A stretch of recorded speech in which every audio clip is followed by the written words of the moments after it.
Today is day 58 of drawing for at least 2 minutes every day, and today Becca Scanlon requested that I draw a dragon, and because they didn't specify which dragon, I decided to draw Spyro the Dragon from one of my favorite PlayStation 1 games of all time.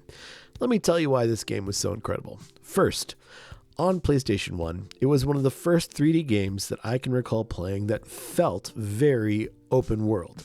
Now, by today's standards, it was not open world, but rather relatively large levels that were interconnected by warp portals.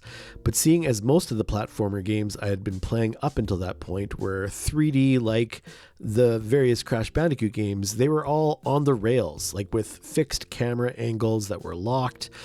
So Spyro felt very revolutionary. You had full camera control, you could kind of go wherever you wanted. It was awesome.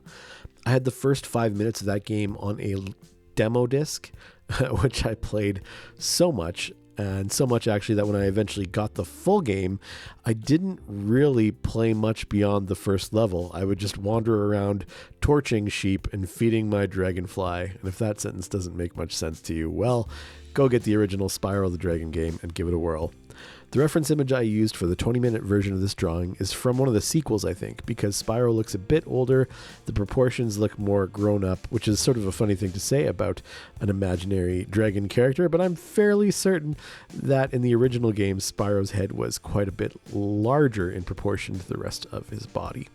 The 2-minute version of this drawing is a bit of a hot mess, but funnily enough, I still think I managed to capture something of the mischievous Spyro charm in his face. Thanks, Becca Scanlon, for the request. I hope you like this dragon. If you have something you'd like to see me draw in 2 minutes, please leave a comment. I'll add it to the list. Thanks so much for watching. See you again tomorrow.